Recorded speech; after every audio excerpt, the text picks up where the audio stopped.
Hello guys, current affairs funda में आप सभी का स्वागत है। मैं हूं आपके साथ अभिषेक शर्मा और आज के इस वीडियो सेशन में हम 30 जनवरी तक के सभी इंपॉर्टेंट करंट अफेयर्स कवर करने वाले हैं।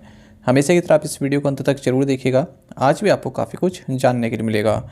सेशन की शुरुआत करने से पहले आप सभी को बताना चाहूँगा, यदि आप हमारी daily current affairs PDF, weekly PDF, monthly PDF और हर महीने के banking and economic awareness PDF चाहते हैं तो करंट अफेयर्स फंडा का 1 ईयर मेंबरशिप प्लान आप ज्वाइन कर सकते हैं, जिसका लिंक आपको वीडियो के डिस्क्रिप्शन में या फिर फर्स्ट कमेंट में मिल जाएगा। आपको बता दें, इस 1 ईयर मेंबरशिप प्लान के तहत जितना भी हमारा पीडीएफ कंटेंट है हम आपको 1 साल तक के लिए प्रोवाइड कराते हैं, जिसे आप डाउनलोड कर सकते हैं, प्रिंट आउट भी निकलवा सकते हैं। इसके लिए चाहे तो आप करंट अफेयर्स फंडा ऐप को यूज़ कर सकते हैं या फिर अपने लैपटॉप या सिस्टम की मदद से वेब लॉगिन भी कर सकते हैं।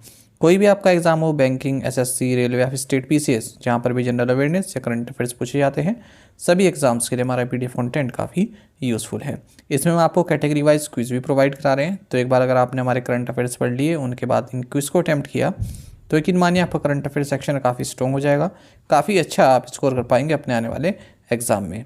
तो 1 साल की वैलिडिटी होती है इस कोर्स की और लिंक आपको वीडियो के डिस्क्रिप्शन में या फिर फर्स्ट कमेंट में मिल जाएगा।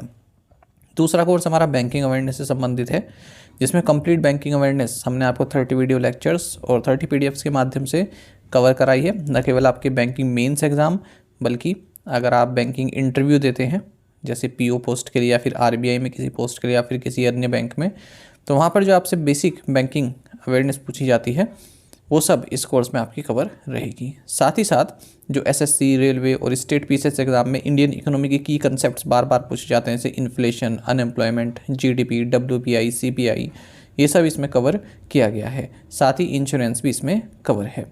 तो इस कोर्स की वैलिडिटी 1 साल की है और आपको करना क्या है, करंट अफेयर्स फंडा की ऐप को इंस्टॉल करना है, जिसका लिंक दिया गया है कमेंट बॉक्स में, और वहाँ पर आपको दोनों ही कोर्सेज मिल जाएंगे। फिर भी कोई डाउट अगर आपका आता है हमारे किसी भी कोर्स से संबंधित, तो हमारा कस्टमर केयर नंबर है 8448169188। इस पर आप व्हाट्सएप करें या फिर कॉल करके भी जानकारी प्राप्त कर सकते हैं।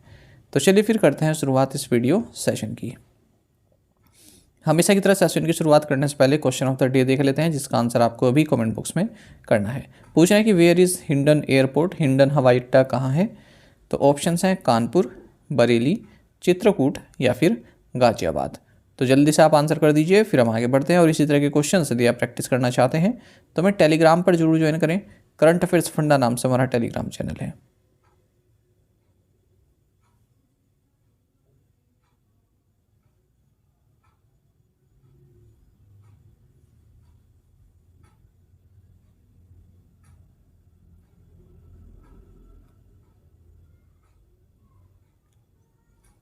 Where was the 38th national games inaugurated by PM Narendra Modi? प्रधानमंत्री नरेंद्र मोदी द्वारा 38वें राष्ट्रीय खेलों का उद्घाटन कहाँ किया गया?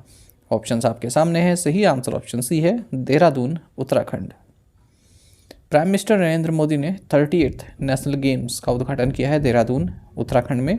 जो 38th नेशनल गेम्स हैं ये देहरादून, उत्तराखंड में आयोजित किए जा रहे हैं। उत्तराखंड की सिल्वर जुबली ईयर भी है ये, 25 साल हो रहे हैं उत्तराखंड बने हुए।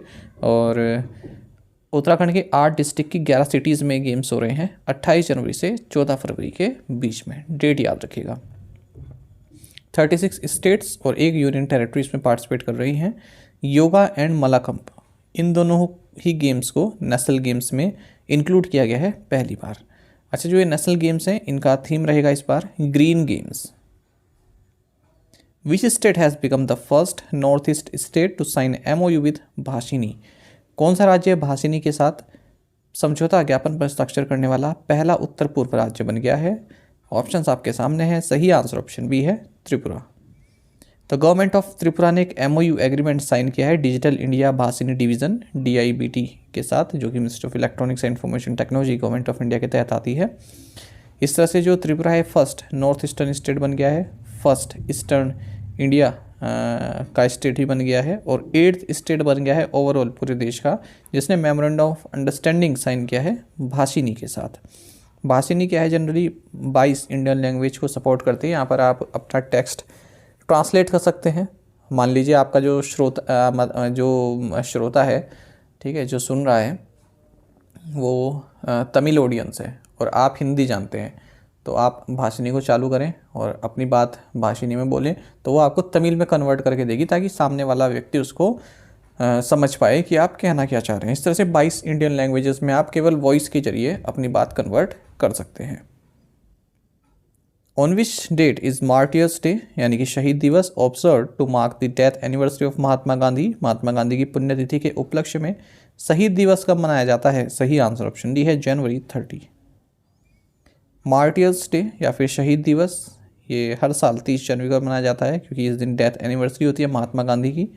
महात्मा गांधी को असैसिनेट कर दिया गया था 30 जनवरी 1948 को नाथूराम गोडसे के द्वारा। मार्टियर्स डे या शहीद दिवस हम साल में 2 बार मनाते हैं। एक मनाते हैं हम 23 मार्च को भी, क्योंकि इस दिन जो भगत सिंह, शिवराम राजगुरु और सुखदेव थापर, ठीक है, इनके सेक्रीफाइस को हम याद करते हैं। साथ ही और भी जो अनसंग हीरोज़ हैं हमारे नेशन के या फिर फ्रीडम फाइटर्स जो रहे हैं, जिन्होंने देश के लिए अपनी जान कुर्बान कर दी, उनको भी हम श्रद्धांजलि यहाँ पर देते हैं। एक डे और आप जान लीजिएगा, वर्ल्ड लेप्रोसी डे। ये जनवरी के लास्ट संडे को ऑब्जर्व किया जाता है। इस बार 2025 में वर्ल्ड लेप्रोसी डे 26 जनवरी को मनाया गया और इसका थीम रहा unite, act, eliminate. Who won the Sir Garfield Sobers Award for ICC Men's Cricketer of the Year 2024? ICC पुरुष क्रिकेटर ऑफ द ईयर 2024 का सर गैरफील्ड सोबर्स पुरस्कार किसने जीता है? ऑप्शंस आपके सामने हैं। सही आंसर ऑप्शन सी है जसप्रीत बुमराह। तो इंडिया पेसर जसप्रीत बुमराह, इन्हें sir Garfield Sobers award for ICC mains cricketer of the year चुना गया है। ये भारत से 5th विनर हैं जिन्हें पुरस्कार दिया गया है। सबसे पहली बार राहुल द्रविड़ को दिया गया था 2004 में, फिर सचिन तेंदुलकर को 2010 में, फिर रविचंद्रन अश्विन को 2016 में, फिर विराट कोहली को 2017-18 में। तो पूछा जा सकता है कि सबसे पहली बार किसे दिया गया था? इंडिया ओपनर स्मृति मंधाना, इन्हें ICC women's ODI cricketer of the year चुना गया है। और कुछ अवार्ड देख लेते हैं ICC के। ICC men's T20 cricketer of the year Arshdeep Singh रहे भारत के। ICC women's T20 cricketer of the year Amelia Kerr New Zealand. ICC men's ODI cricketer of the year Azmatullah Omarzai Afghanistan. ICC men's Test cricketer of the year Jasprit Bumrah रहे हैं भारत के। Rachael Heyhoe Flint trophy for ICC women's cricketer of the year Amelia Kerr New Zealand. ICC umpire of the year Richard Illingworth England के। ICC emerging men's cricketer of the year Kamindu Mendis Sri Lanka. ICC emerging women's cricketer of the year Annerie Dercksen South Africa. ICC men's associate cricketer of the year Gerhard Erasmus. और ICC women's associate player of the year award Esha Oza. Makarov Sergei Alexandrovich has been appointed as the foreign coach for which Indian sport? Makarov Sergei Alexandrovich को किस खेल के लिए भारत का विदेशी coach नियुक्त किया गया है? सही आंसर ऑप्शन डी है जेवलिन थ्रो। तो 2 बारी के ओलंपिक ब्रॉन्ज मेडलिस्ट 51 साल के मैकरोव रशिया से हैं। ये फॉरेन जेवलिन कोच होंगे भारतीय जेवलिन थ्रोवर्स के लिए और पटियाला में जो है ये ट्रेनिंग देंगे। बाकी आप जानते हैं भारत के जो डबल ओलंपिक मेडलिस्ट हैं नीरज चोपड़ा, ये ट्रेनिंग किसके अंडर करते हैं? जैन जेलेंजी के अंडर करते हैं। एक और न्यूज़ देख लेते हैं स्पोर्ट्स से संबंधित। भारतीय बैट्समैन त्रिशा गोंगली, इन्होंने एक रिकॉर्ड बनाया। ये फर्स्ट अंडर 19 प्लेयर बन गई हैं विमेंस T20 वर्ल्ड कप में जिन्होंने सेंचुरी लगाई है। तो स्कॉटलैंड के खिलाफ इन्होंने एक कीर्तिमान हासिल किया है। Stargate was in the news recently, it refers to. Stargate हाल ही में खबरों में था, यह संदर्भित करता है। सही ऑप्शन ए है AI infrastructure in the US। देखिए महत्वपूर्ण है ये भी। 3 टॉप टेक फर्म्स जो 3 टॉप टेक फर्म्स हैं उन्होंने अनाउंस किया है कि एक नई कंपनी बनाएंगे जिसका नाम है स्टारगेट, ताकि यूनाइटेड स्टेट्स में जो आर्टिफिशियल इंटेलिजेंस इंफ्रास्ट्रक्चर है उसको ग्रो किया जा सके। तो स्टारगेट जॉइंट वेंचर रहेगा सॉफ्टबैंक का, OpenAI का और ओरेकल का। और डेटा सेंटर्स यहाँ पर बनाए जाएंगे और इसको फंडिंग मिलेगी सॉफ्टबैंक से, OpenAI से, ओरेकल से और MPX से। सॉफ्टबैंक और OpenAI ये लीड पार्टनर्स रहेंगे स्टारगेट के लिए। सॉफ्टबैंक फाइनेंशियल रिस्पॉन्सिबिलिटी निभाएगा, OpenAI ऑपरेशनल रिस्पॉन्सिबिलिटी देखेगा। मासायोशी सोन ये चेयरमैन होंगे। कंपनीज $100 बिलियन इन्वेस्ट करेंगी इस प्रोजेक्ट को स्टार्ट करने के लिए और $500 बिलियन तक इन्वेस्ट करेंगी आगे आने वाले सालों में। ऐसा कहा जा रहा है 1 लाख US जॉब्स ये क्रिएट करेगा। अच्छा, एक और आप न्यूज़ जान लीजिए AI से संबंधित ही है। डीप सीक ये एक AI मॉडल है चाइना से और चैट GPT को टक्कर दे रहा है ये। और काफ़ी डाउनलोड किए गए इसको। Most downloaded free app United states में हाल ही में बना। और R1 इसका लेटेस्ट AI मॉडल है, आपने सुना भी होगा, काफ़ी चर्चा में है एक दो दिन से। Who inaugurate the fast track immigration trusted traveller programme at multiple airports from Ahmedabad. Ahmedabad से कई हवाई अड्डों पर फास्ट ट्रैक इमिग्रेशन विश्वसनीय यात्री कार्यक्रम का उद्घाटन किसने किया है? सही आंसर ऑप्शन ए है अमित शाह। तो union home minister and minister of cooperation Amit Shah, इन्होंने fast track immigration trusted traveller programme को इनोग्रेट किया है मुंबई, चेन्नई, कोलकाता, बेंगलुरु, हैदराबाद, कोचीन, अहमदाबाद एयरपोर्ट्स पर। ठीक है, अहमदाबाद से किया गया ये सब लॉन्च। इससे पहले जो ये fast track immigration trusted traveller programme है, इसको 22 जून 2024 को स्टार्ट किया गया था terminal 3 of Indira Gandhi international airport New Delhi से। Fast track immigration trusted traveller programme, यहाँ पर वर्ल्ड क्लास इमिग्रेशन फैसिलिटीज़ दी जा रही हैं ट्रैवलर्स को, ताकि उनका जो इंटरनेशनल ट्रैवल एक्सपीरियंस है वो सीमलेस और सिक्योर रहे। ये facility free of cost Indian citizens और OCI कार्ड होल्डर्स के लिए दी गई है। 21 मेजर एयरपोर्ट्स में इसको लॉन्च किया जाएगा पूरे भारत भर में। How much monetary penalty has the reserve bank of India imposed on Canara bank for non compliance? भारतीय रिजर्व बैंक ने गैर अनुपालन के लिए कैनरा बैंक पर कितना मौद्रिक जुर्माना लगाया है? सही आंसर ऑप्शन सी है 1.63 crore rupees. Reserve bank of India ने 1,63,60,000 रुपये का जुर्माना ठोका है कैनरा बैंक पर कि उन्होंने RBI के जो डायरेक्शंस हैं, priority sector lending, targets and classification, interest rates on deposits, financial inclusion, access to banking services, basic savings bank deposit account, इनको अनुपालन नहीं किया है। और कुछ जुर्माने देख लेते हैं जो RBI ने हाल ही में ठोके हैं। एक करोड़ का लगाया है बैंक ऑफ इंडिया पर, रीज़न आप देख सकते हैं। एक 3,31,80,000 का लगाया है जम्मू एंड कश्मीर बैंक पर, इनका भी कारण शेप सेम रहा है जो ऊपर कैनरा बैंक का रहा। वहीं RBI ने 1 लाख रुपए की मॉनेटरी पेनल्टी लगाई है Datson Exports Limited West Bengal पर भी, क्योंकि इन्होंने RBI के जो डायरेक्शंस हैं, managing risk and code of conduct in outsourcing of financial services by NBFCs, इनका अनुपालन नहीं किया। Which organisation signed a physical support agreement with CG power and CG Semi? किस ऑर्गेनाइजेशन ने CG पावर और CG सेमी के साथ राजकोषीय सहायता समझौते पर हस्ताक्षर किए? सही आंसर ऑप्शन डी है India semiconductor mission, ISM। India semiconductor mission ने एक फिजिकल सपोर्ट एग्रीमेंट साइन किया है CG power and CG Semi के साथ, ताकि जो कंट्री एक रोबस्ट सेमीकंडक्टर मैन्युफैक्चरिंग इकोसिस्टम को बना सके, ठीक है, डेवलप कर सके। CG पावर अपनी एक सेमीकंडक्टर OSAT यूनिट सनद गुजरात में भी सेटअप कर रहा है। Renesas electronics America and stars microelectronics के साथ मिलकर टोटल इन्वेस्टमेंट 7600 करोड़ रुपए की इसमें रहेगी। अच्छा, अगर हम इंडिया सेमीकंडक्टर मिशन की बात करें, इसे 2021 में लॉन्च किया गया था 76,000 करोड़ रुपए की फाइनेंशियल आउटले के साथ। Ministry of electronics and IT के तहत ही आता है mission. What is the approved minimum support price for raw jute for the 2025-26 season? 2025-26 season के लिए कच्चे जूट का अनुमोदित न्यूनतम समर्थन मूल्य क्या है? सही आंसर ऑप्शन सी है 5650 रुपये पर quintal. Cabinet committee on economic affairs, जिसकी अध्यक्षता प्राइम मिनिस्टर मोदी ने की, इन्होंने मिनिमम सपोर्ट प्राइस अप्रूव कर दिया है रॉ जूट के लिए 2025-26 मार्केटिंग सीजन के लिए, और इसको फिक्स किया गया है 5650 रुपये पर quintal. Jute corporation of India limited, आप याद रखिएगा, ministry of textiles government of India के तहत आता है। इसका हेडक्वार्टर्स कोलकाता वेस्ट बंगाल में है। देखिए, tea board of India, coffee board of India, jute board of India, ये सब आपको मालूम होने चाहिए, एग्जाम में पूछते हैं इनके headquarters. Cotton board of India, इस तरह से। Department for promotion of industry and internal trade DPIIT partner with which platform to create job opportunities for youth? उद्योग संवर्धन और आंतरिक व्यापार विभाग ने युवाओं के लिए नौकरी के अवसर पैदा करने के लिए किस मंच के साथ साझेदारी की है? सही आंसर ऑप्शन है अपना।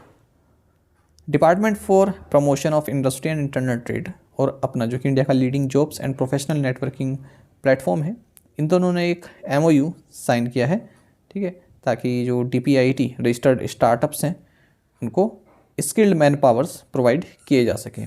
तो स्किल्ड मैन पावर कहाँ से आएगी? जब अपना पर कोई रिज्यूमे डालेगा, वहाँ से उनको कंपनीज से के साथ कनेक्ट किया जाएगा, ठीक है, वो सब। बाकी ये सब एक्स्ट्रा इन्फॉर्मेशन है। अच्छा, DPIIT ने एक Jammu and Kashmir entrepreneurship development institute के साथ भी MOU साइन किया है स्टार्टअप्स को सपोर्ट करने के लिए। तो कई सारे एग्रीमेंट हम देख रहे हैं आजकल DPIIT साइन कर रहा है। Where was the corporate office of the national urban cooperative finance and development corporation inaugurated. राष्ट्रीय शहरी सहकारी वित्त और विकास निगम के कॉर्पोरेट कार्यालय का उद्घाटन कहाँ किया गया? सही आंसर ऑप्शन है मुंबई। तो union home minister and minister of corporation Amit Shah, इन्होंने National urban cooperative finance and development Corporation के कॉर्पोरेट ऑफिस को इनोग्रेट किया है मुंबई, महाराष्ट्र में। तो रिजर्व बैंक ऑफ इंडिया ने एक अम्ब्रेला ऑर्गेनाइजेशन जिसका नाम national urban cooperative finance and urban development है, इसको सेटअप करने की मंजूरी दे दी है, ताकि जो भी अर्बन कोऑपरेटिव बैंक्स हैं उनको जो डिफ़िकल्टी आती है उनके बिजनेस में उनको सोल्व किया जा सके, एड्रेस किया जा सके। तो लगभग 1500 अर्बन कोऑपरेटिव बैंक्स को ये हेल्प करेगा उनकी IT इंफ्रास्ट्रक्चर और ऑपरेशन के लिए। जो ये ऑर्गेनाइजेशन है NUCFDC, ये सेल्फ रेगुलेटरी ऑर्गेनाइजेशन है। पेड अप कैपिटल 300 करोड़ रुपये है इसकी। India and which country signed an agreement for a technical cooperation project in mechatronics education. Bharat और किस देश ने मैकेट्रॉनिक्स शिक्षा में तकनीकी सहयोग परियोजना के लिए एक समझौते पर हस्ताक्षर किए? सही आंसर ऑप्शन डी है south Korea. Government of India and Republic of Korea, इन्होंने एक MOU साइन किया है टेक्निकल कोऑपरेशन प्रोजेक्ट से संबंधित, जिसका टाइटल है strengthening vocational education and training in mechatronics in India. तो नई दिल्ली में इसको साइन किया गया है। ये प्रोजेक्ट इम्प्लीमेंट किया जाएगा कोरिया इंटरनेशनल कोऑपरेशन एजेंसी के साथ मिलकर। जी प्रोजेक्ट जो 2 साल का है ये, इसमें वोकेशनल एजुकेशन और ट्रेनिंग दी जाएगी मैकेट्रॉनिक्स में भारत में। इसको इम्प्लीमेंट किया जाएगा NCERT के द्वारा अपने regional institute of education Bhopal में। Which organisation has set up RMBS development company limited. RMBS development company limited की स्थापना किस एजेंसी ने की है? सही आंसर ऑप्शन है NHB। RMBS development company limited, इन्हें सर्टिफिकेट ऑफ रजिस्ट्रेशन प्राप्त हो गया रिजर्व बैंक ऑफ इंडिया से कि ये अपना ऑपरेशन अब कंडक्ट कर सकते हैं, अपना कार्यकाल, अपना जो कामकाज है उसको चालू कर सकते हैं। नेशनल हाउसिंग बैंक ने नेशनल हाउसिंग बैंक जो कि एक स्टैट्यूटरी बॉडी है गवर्नमेंट ऑफ इंडिया के तहत, इन्होंने RMBS डेवलपमेंट कंपनी लिमिटेड की स्थापना की है और ये सिंगल लार्जेस्ट शेयर होल्डर है इसमें। और इसको कई तरह के banks, HFC, NBFC, insurance company, इनके द्वारा भी सपोर्ट प्राप्त है। तो कंपनी का मकसद क्या है? देखिए देखिए जैसे कई सारे बैंक्स के पास क्या आते हैं, कई सारे होम लोन्स की आवेदन आए। अब बैंक ने जो है होम लोन दे दिए, ठीक है, तो ज़्यादातर पैसा होम लोन में ही चला गया। अब बैंक के पास और पैसा नहीं बचा देने के लिए, ठीक है, ताकि वो ऋण दे सके, क्योंकि होम लोन्स कई सारे आ जाते हैं कभी कभी और पैसा उन्हीं में ही चला जाता है। तो ये जो कंपनी है RMBS डेवलपमेंट कंपनी लिमिटेड, ये क्या करेगी? ये एक तरह का मीडिएटर का कार्य करेगी, ठीक है। तो ये कुछ ऐसी बड़े बड़े इन्वेस्टर को ढूंढेगी जहाँ पर इन होम लोन्स को जो है बेचा जा सके। तो होम लोन्स को बेचेंगे डिस्काउंट प्राइस पर, ठीक है, यानी कि कम रुपए पर बेचेंगे और उनको ये जिम्मेदारी दे देंगे कि अब जो इस पर इंटरेस्ट आएगा, जो होम लोन्स पर जो कस्टमर इंटरेस्ट देंगे उन्हें आप रखिएगा, ठीक है, वो इंटरेस्ट आपकी कमाई होगी। तो बड़े बड़े इंश्योरेंस कंपनी जो होती हैं या फिर और कोई इन्वेस्टर्स होते हैं वो खरीद लेते हैं इन होम लोन्स को। पेड अप कैपिटल इस कंपनी की 500 करोड़ है, रजिस्टर्ड ऑफिस मुंबई में है। Who innovate the handloom conclave मंथन इन न्यू दिल्ली। नई दिल्ली में हैंडलूम कॉन्क्लेव मंथन का उद्घाटन किसने किया? सही आंसर ऑप्शन भी है Giriraj Singh. Union minister of textiles Giriraj Singh ने नई दिल्ली में हैंडलूम कॉन्क्लेव मंथन को इनोग्रेट किया है और ये 5F विजन पर आधारित है। 5F मतलब farm to fibre to factory to fashion to foreign.